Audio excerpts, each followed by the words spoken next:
రవిపై నా అన్వేష్ కీలకమైన వ్యాఖ్యలు చేశారు. ఈ వ్యాఖ్యలు ఇప్పుడైతే పెను సంచలనాన్ని సృష్టిస్తోంది. అసలు నా అన్వేష్ ఐబొమ్మ రవిపై ఎటువంటి వ్యాఖ్యలు చేశారు, ఏమన్నారు అనేది ఒకసారి చూద్దాం. సామాన్యంగా ఇప్పుడు ఐబొమ్మ నిర్వాహకుడు ఎవరైతే ఉన్నారో రవిని పోలీసులు అయితే అదుపులోకి తీసుకోవడం జరిగింది. అదుపులోకి తీసుకొని ప్రస్తుతము అతనైతే కస్టడీలోనే ఉన్న సందర్భాలు నెలకొన్నాయి. అతని నుంచి చాలా కీలకమైన విషయాలను అయితే రాబడుతున్నారు పోలీసులు.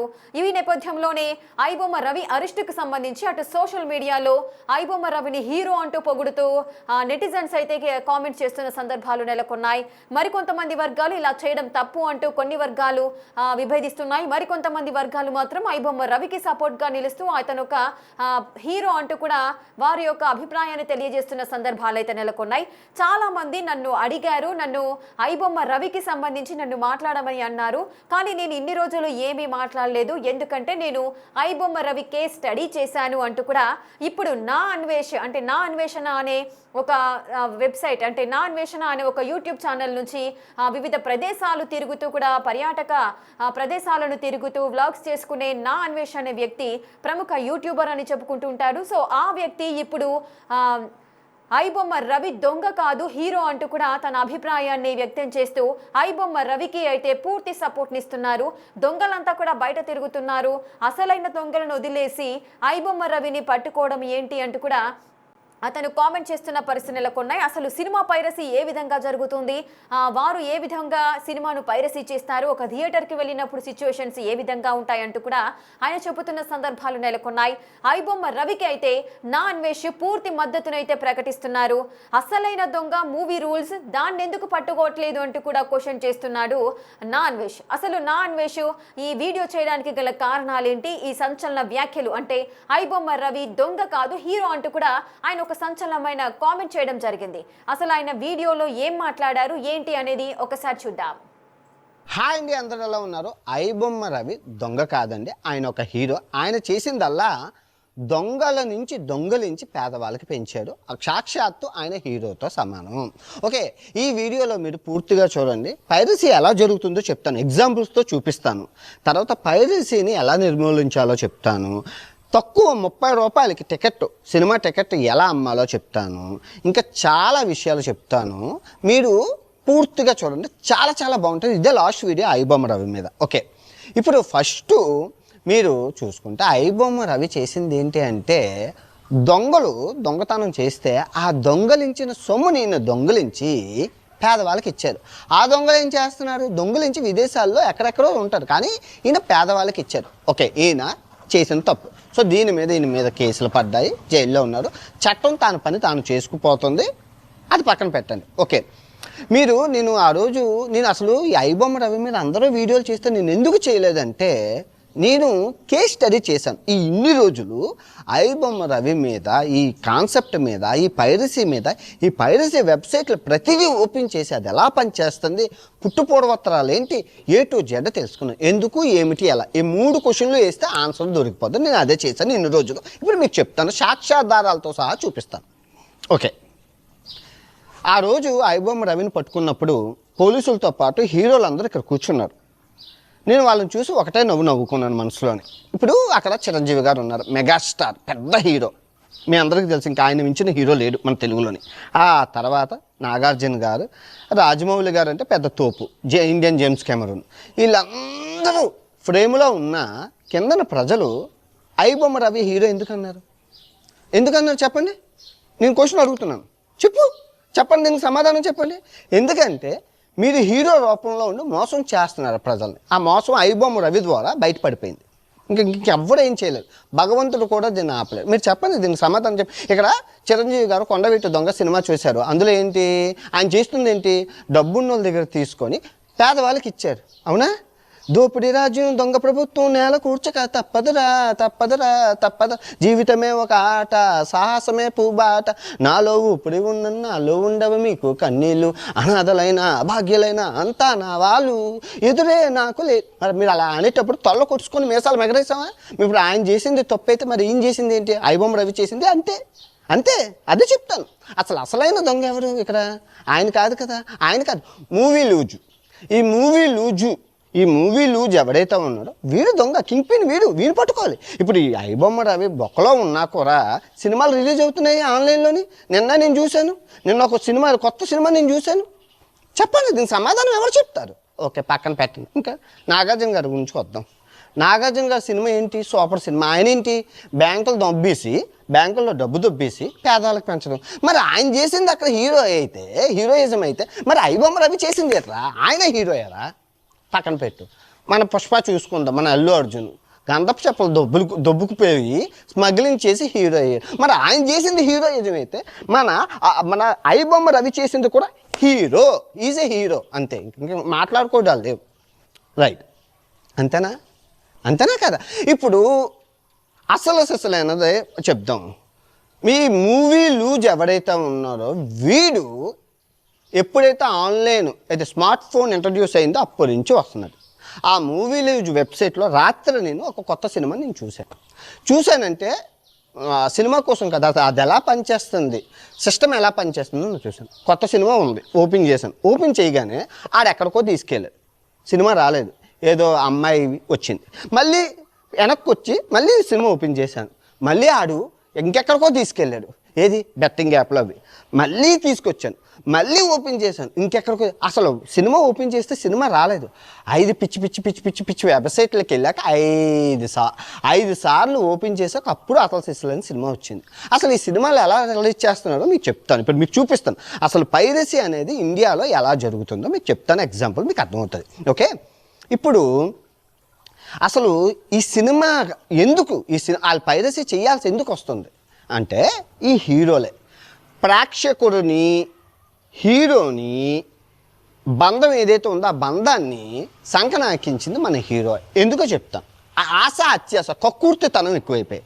ఇప్పుడు అర్జున్ రెడ్డి సినిమా గుర్తుంది కదా, 2017లో వచ్చింది, మీ అందరికీ తెలుసు. అందులో ఉన్నది డైరెక్టరు సందీప్ వంగ అన్న ఆయన ఆ ఇల్లు అమ్ముదొబ్బి సినిమా తీసిండు. ఎంత? 2,50,00,000 అయింది. 2 కోట్లు అయింది, దగ్గర 2,50,00,000. అందులో హీరో మన విజయ్ కొండన్న. ఆ కొండన్నను పెట్టి సినిమా తీశాడు 2017లో. ఇద్దరు అంటే అక్కడ సమాధానం చిన్నోళ్ళు కాబట్టి సినిమా తీస్తే 2,15,50,00,000 అయిపోయింది, హిట్ అయిపోయింది. ఇంకా వాళ్ళని ఇప్పుడు మనం పెంచి పోషించడం వల్ల ఇప్పుడు అదే సినిమాని సందీప్ వంగ గారు 2,50,00,000 ఇప్పుడు 5 కోట్లకు తీస్తారా? తీరు. ఈయన ఒక 100 కోట్లు తీసుకుంటాడు, మన కొండని ఒక 100 కోట్లు తీసుకుంటాడు. సినిమా 200 కోట్లు. మళ్ళీ అదే అర్జున్ రెడ్డిని తీయరా అంటే 200 కోట్లు తీసుకుంటాడు. అంటే ఇక్కడ నీతి ఏంటి? ఎంకరేజ్ చేస్తే చివరాఖరికి తీసుకొచ్చి మన నోట్లలోనే గుచ్చుకుంటాయి. సో మీరు దీనివల్ల మీరు నేర్చుకున్న సిద్ధాంతం ఏంటి? ఎవరు ఎంకరేజ్ ఉంచాలి. మీరు ఎంకరేజ్ చేస్తే అలాగే తయారవుతుంది, అటు ఇటు తిరిగి. దీనికి నిజంగా ప్రధాన సమస్య ఎక్కడొస్తుందంటే అండి, మీరు తప్పుగా అనుకోకండి, ఫ్యాక్ట్ మాట్లాడుకుందాం. మీరు జాగ్రత్తగా వినండి. హీరోది రెమ్యునరేషన్ తీసేసి డైరెక్టర్ రెమ్యునరేషన్ తీసేయండి, హీరోయిన్ రెమ్యునరేషన్ తీసేయండి, ఈ అందరు రెమ్యునరేషన్ తీసి మిగతా సినిమాకి ఎంత బడ్జెట్ అయిందో అలా పెడితే 30 రూపాయలకి నేల టికెట్టు, బెంచ్ 50 రూపాయలకి, 70 రూపాయలకి కుర్చీ, 100 రూపాయలకి ఏసీ చైరు, పెద్ద చైర్లు, ఎక్కడైనా చైరు అలా పెట్టండి. ఎందుకు అవ్వదు? అవుతుందండి, అవుతుంది. It's possible. మీరు కక్కుర్తి ఆశ తయారయ్యి అసలు నిజం చెప్పండి, ఈ నెపోటిజం ద్వారా వచ్చిన హీరోలు, వారసత్వం ద్వారా వచ్చిన హీరోలు మీరు 100 కోట్లు, 200 కోట్లు, 300 కోట్లు, 50 కోట్లు రెమ్యునరేషన్ తీసుకుంటే ఎలా అవుతుందండి? ఇంతకుముందు మీరు ఏం నోటీస్ చేశారు? వ్యాపారం పడిపోయినప్పుడు వ్యాపారస్తుడు ఏం చేస్తాడు? వ్యాపారాన్ని పెంచుకునే తెలివితేటలు. స్మార్ట్ ఫోన్లు వచ్చా, మీరు ఏమంటున్నారు అంటే స్మార్ట్ ఫోన్లు వచ్చాయి, ఓటీటీలు పెరిగాయి, ఆన్లైన్ పెరిగింది, అందుకే సినిమా వ్యవస్థ పడిపోయింది. మరి ఇదే స్మార్ట్ ఫోన్లు వచ్చాయి, షాపింగ్ మాల్ ఏమయ్యాయి? వ్యాపారం పడిపోయింది. ఆన్లైన్ ఎంత షాపింగ్ వచ్చినా షాపింగ్ మాల్లో ప్రజలు ఎందుకున్నారు? ఆ షాపింగ్ మాల్ వాళ్ళు 1 get by 1 free, 2 get by 1 free, అది ఫ్రీ ఇది ఫ్రీ అని ఆఫర్లు పెట్టి ప్రేక్షకులు అంటే కస్టమర్ల దేవుళ్ళు అని చెప్పి అట్రాక్ట్ చేస్తున్నారు. కస్టమర్లే దేవుళ్ళని షాపింగ్ మాల్ వాళ్ళు అట్రాక్ట్ చేస్తున్నప్పుడు ప్రేక్షకులే దేవుళ్ళని నువ్వెవరు? I'm just asking. బూతులు వచ్చాయి, నన్ను క్షమించండి. రైట్, అంతేనా? దీనికి ఆన్సర్ చెప్పండి అబ్బా, చెప్పు. నువ్వేం చేయాలి అప్పుడు? టికెట్ రేటింగ్ తగ్గించి ఆఫర్లు పెట్టి ప్రతి సినిమాలకి హీరోలు కొంచెం వెళ్ళి అట్రాక్షన్ చేసి అచ్చికి బుచ్చికలాడి మచ్చికి చేసుకుని ప్రేక్షకుల్ని థియేటర్లకి తప్పించుకోవాలి. అది చేయలేదే మీరు. చెయ్యకపోగా ఇంక ఇదే ఛాన్స్ అదే ఛాన్స్ డేప్ ముందుగానే ఇల్లు చెక్కదిద్దుకోవాలి అని చెప్పి ఒకేసారి 100 కోట్లు పెంచారు. ఏం చిరంజీవి గారు ఏ సినిమాకి 100 కోట్లు తీసుకున్నారు ఇంతకుముందు? 2 కోట్లు 3 కోట్లే కదా. ఎన్టీఆర్ గారు, ఏఎన్ఆర్ గారు,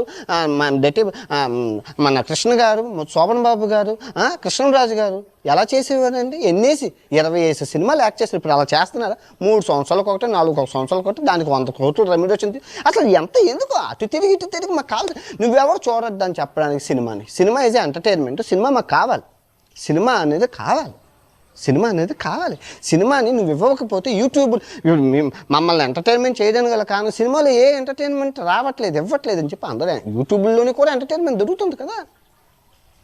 హానెస్ట్గా చెప్తున్నాను, సినిమా అనేది ఫ్యామిలీ అందరూ కలిసి ఎంటర్టైన్మెంట్. ఇప్పుడు ఈ పైరసీ ఎలా జరుగుతుందో మీకు చూపిస్తాను. ఇప్పుడు చూడండి, ఇదే సినిమా థియేటర్, నేను పైరసీ చేస్తాను చూడండి. ఇది స్మార్ట్ ఫోన్ అందరికీ జోబుల్లో ఉంటాయి మన ఇండియాలోని. పెట్టుకున్నాను ఇక్కడ, ఇదిగో పెట్టుకున్నాను. ఇదిగో సినిమా థియేటర్కి వెళ్తున్నాను. సినిమా థియేటర్ ముందు కూర్చున్నాను, సినిమా చూస్తున్నాను.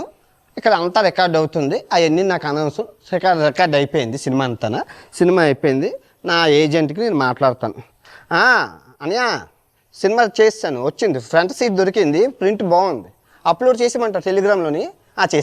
చేస్తాను. వచ్చింది చూసావా? ప్రింట్ బాగోలేదా? ఫ్యాన్స్ అందరూ అన్నీ ఎగరేసేయడం వల్ల ప్రింట్ బాగోలేదు అనే గూగుల్ పే చేసి అన్నయ్య 5,000 ఏడ్సారు, ప్రింట్ బాగోలేదా? ఓకే, నెక్స్ట్ టైం బాగా తెస్తానని అలాగని. సో వీడు టెలిగ్రామ్లో వేసాడు. ఆడెవడో తెలియదు, chain sleeper cells, chain link ఉంటుంది, ఆడేశాడు. ఇలాగే ఇంకా 4-5 మంది వేస్తారు, 10 మంది వేస్తారు, వివిధ ప్లేసుల్లో వేస్తారు. అవన్నీ వేసిన టెలిగ్రామ్ మూవీ లూజులో అప్లోడ్ చేస్తారు. ఈ మూవీ లూజు మీరు నమ్ముతారో నమ్మరో, దాన్ని బ్రహ్మదేవుడు కూడా ఆపలేరు. మూవీ లూజు ఈరోజు ఉన్న యూఆర్ఎల్లో 6 గంటల్లో మారిపోతాయి. ఒక రోజుకి 2 యూఆర్ఎల్ మారుస్తారు. వాళ్ళు యూఆర్ఎల్ ఉంటుంది కదా, వెబ్సైట్లు మార్చేస్తారు ఏకంగా. వాళ్ళకి ఏ ప్రింట్ బాగుందో ఆ ప్రింట్ అప్లోడ్ చేసుకుంటారు. ఓటీటీలో వచ్చిన డౌన్లోడ్ చేసుకుని అప్లోడ్ చేసుకుంటారు.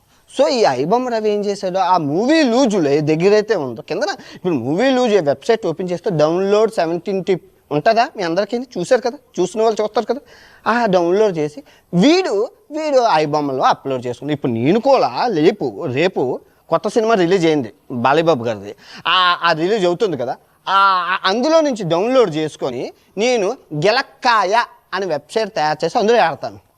తప్పేముంది? నేనేం చేయలేదు కదా, అందులో నుంచి తీసి పెట్టుకోను, నా వెబ్సైట్లో పెట్టుకోను. నువ్వు అది క్లోజ్ చేస్తే తొక్కుడు బిళ్ళ అని వెబ్సైట్ పెడతాను. అది కూడా చేస్తే పలక బుల్ల అని పెడతాను.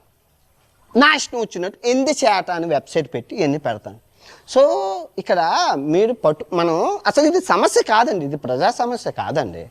ఇది ఏమైనా ఇది నిత్యావసర వస్తువులా? ధరలు ఏమైనా పెరిగిపోతే రోడ్లు కావాల్సింది, హాస్పిటల్ కావాలి, సదుపాయాలు కావాలి, సౌకర్యాలు కావాలి, ఇవేం కాదు కదా. ప్రజలకు కావాల్సింది ఇవి. ఈ సినిమా రేట్లు ఇక్కడ ఈ సమస్య ఎవరిది అంటే హీరోలది. వాళ్ళు ఆలోచించుకోవాలరా, మన వాళ్ళే కాదరా ఇదంతా జరుగుతుంది. ఇప్పుడు మీరు తక్కువ థియేటర్లు పెట్టుకొని నేను చెప్పినట్లు hero remuneration, director remuneration, heroine remuneration తీసేసి 30 రూపాయల టికెట్ వస్తుంది. ఎందుకు రాదు? పోనీ మీకు అవ్వట్లేదు అంటే చెప్పండి, మేము యూట్యూబ్లో తీసి సినిమాలు పెట్టేస్తాం. ఎంతమంది ఖాళీగా ఉన్నాం, టాలెంటెడ్ పీపుల్ ఎంతమంది ఉన్నారు.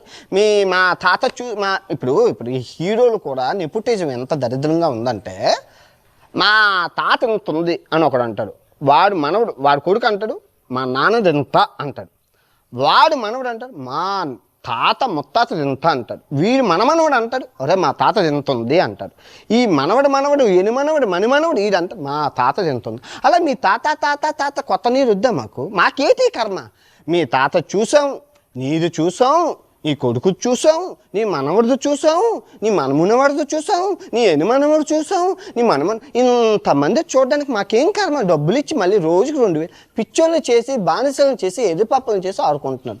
కర్మ ఎవరిని వదలదు, ఎవరు తప్పించుకోలేరు. కర్మ ఉంటుంది, ఎవరి దగ్గరికి వెళ్ళాలో ఆడి దగ్గరికి వెళ్ళి తగులుకుంటుంది. తప్పది. తెలిసి పాపాలు చేసుకోకూడదు. అర్థమవుతుందా? కర్మ అనేది ఉంటుంది.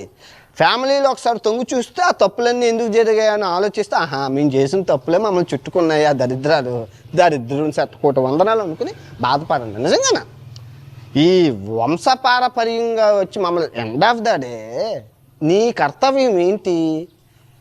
నీ అసలు ఈ సెలబ్రేట్లు చేసి పెద్ద పెంచితే ఆయన ఏం చేశారు? ఎండ్ ఆఫ్ ద డే హీరోకి, సినిమాకి, ప్రేక్షకుని దూరం చేసి పడేశారు. సినిమా అనేది మనశ్శాంతిగా ఉంటుంది, టెన్షన్స్ ఉండవు, పనులు ఉండవు, ఫోన్ కాల్స్ ఉండవు. థియేటర్లోనే అలాగ ఒక 3 గంటలు అలా మతి మరిచిపోయి సినిమా చూస్తాం. ఇప్పుడు ఆ ఎక్స్పీరియన్స్ లేకుండా చేశారు. సినిమాల్లో దరిద్రం చూసుకోవాల్సి వచ్చింది, స్టేజ్కి తీసుకొచ్చారు. ఏంటండి మరి దారుణంగా రేట్లు? తగ్గించాలి. Entertainment is a part. ఆ పార్ట్ని మీరు క్యాష్ చేసుకొని అధిక డబ్బుకు ఆశపడి ఒక్కొక్కరు 100 కోట్లు 200 కోట్లు దొబ్బుకొని వెళ్ళిపోతే ఇలాగే ఉంటుంది. ఇప్పుడు మీరు చేయాల్సింది ఆ మూవీ లూజ్ ఎవడో పట్టుకోండి, అది పట్టుకోవడం అవ్వదు, ఆయన ఆపడం అవ్వదు. ఈరోజు వెబ్సైట్ మార్చేస్తారు, అరగంటలో వెబ్సైట్ మార్చేస్తారు, అది పట్టుకుని ఇంకోటి మార్చేస్తారు, అది మార్చడం అవ్వదు. స్లీపింగ్ సెల్స్ ఇంతమంది ఉన్నారు, ఈ స్లీపింగ్ సెల్స్ని పట్టుకోలేము. బెట్టింగ్ యాప్లు పట్టుకున్నారు, మీ అందరూ చూశారు. ఆ బెట్టింగ్ యాప్లు ఇన్ని మందిని హీరోలను పట్టుకున్నారు కదా, హీరోల్ని, క్రియేటర్ని, వీళ్ళందరూ. వాడు ఎవడైనా పట్టుకోగలుగుతారా? నేను ఈ 5 సంవత్సరాలు బెట్టింగ్ యాప్ల మీద ఎంతో కేస్ స్టడీ చేశాను. ఈ బెట్టింగ్ యాప్ హీరోలు ఉంటారు కదా, మా క్రియేటర్లు ఉంటారు కదా, అదే నేను కూడా చేస్తానంటే వాళ్ళు నెంబర్ ఇచ్చేవాడు. అది ఫోన్ చేశాను, బ్రో నేను డైరెక్ట్గా మీ మేనేజర్తో మాట్లాడతాను, డీల్ మాట్లాడుకుంటాను, నీ కమిషన్ నీకు ఇస్తానంటే ఆ మేనేజర్ నెంబర్ ఇచ్చేవాడు. మేనేజర్కి ఫోన్ చేసి బ్రో నేను చేస్తాను బ్రో, కాకపోతే డైరెక్ట్గా మీ ఓనర్ గారితో మాట్లాడాలంటే లేదు బ్రో అవ్వదు బ్రో ఇదే అని 3 లేదా 4 దగ్గర కాంటాక్ట్ ఆగిపోయేది. ఇంకా అక్కడి నుంచి ముందుకు వెళ్ళలేము. ఆ ఓనర్ ఎవడో తెలియదు. ఇప్పుడు ఇంత బెట్టింగ్ యాప్లు ఇండియాలో చలామణి అయ్యి కోట్లు దొబ్బుకెళ్ళాడు. ఎవరికైనా ఓనర్ పేరు తెలుసా? ఎవడో తెలియదు. ఏం చేయలేము. ఇది ఒక చైన్ లింక్. మనం ప్రజలు మార్చగలసాలి. చేసాం. ఆ ఐపీఎస్ సజ్జనర్ సార్ గారు వీళ్ళందరూ పోరాడారు, నాతో పాటు చాలామంది క్రియేటర్లు పోరాడారు. మొత్తానికి ఇండియాలో బ్యాన్ అయిపోయింది. ఇప్పుడు ఆడుకునే ఇల్లీగల్. అది నీ కర్మ. విషం అని రాసాము, నువ్వు తాగితే అది నీ కర్మ. విషం అయితే రాసాం కదా, ఇంకా మేము అదైతే విషయం అని తెలిసిపోయింది. సమాజంలో బ్యాన్, ఎక్కడ పోస్టర్లు లేవు, ఏ హీరోలు ప్రమోట్ చేయట్లేదు. సో ఇప్పుడు పైరసీ విషయానికి వస్తే మీరు కూడా పైరసీ దాన్ని మీరు ఆపడం అవ్వదు. ఇప్పుడు మీరు ఎలా చేయాలంటే ఆ షాపింగ్ మాల్కి కస్టమర్ల దేవుళ్ళు ఎలాగొచ్చారో థియేటర్లకి ప్రేక్షక దేవుళ్ళు ఎలాగొస్తారో అనేది ఆలోచించాలి. హీరో ముందుకు రావాలి. మెయిన్ సినిమాకి హీరోయే సెంటర్ ఆఫ్ అట్రాక్షన్, హీరోయిన్. మీరు సినిమా థియేటర్లకు వెళ్ళి ఫస్ట్ రోజు సినిమాకి వస్తున్నారు, పోనీ ఫస్ట్ 4 వారం రోజుల్లోని సినిమా ఊపు ఉంటుంది కాబట్టి వారం తర్వాత అయినా థియేటర్లకి మీరు అలా విజిట్ వెళ్తే వస్తారా మేము చూసాంరా ఆనందం ఉంటుంది. ఆ విధంగా సినిమాని అలవాటు చేయగలిగింది. దాన్ని మప్పగలం కానీ తిప్పలేం. నెమ్మదిగా ప్రేక్షకుడిని మీరు థియేటర్లకు రప్పించండి. తాయిలాలు ఇచ్చాను ఏదైనా అచ్చికి బుచ్చికలాడి మచ్చికి చేసుకొని ప్రేక్షకుల దేవుళ్ళు అన్నది ఆ నెలగైనా రప్పించండి. నేను చూడను, నేను పైరసీని ఎంకరేజ్ చేయను, నేను చూడను. నాకు కావాల్సింది థియేటర్ ప్రింట్ అయితే థియేటర్కి వెళ్తాను, లేదు అంటే ఓటీటీలో చూస్తాను ఏ సినిమాని. అంతేగాని కక్కుర్తిపడి పైరసీ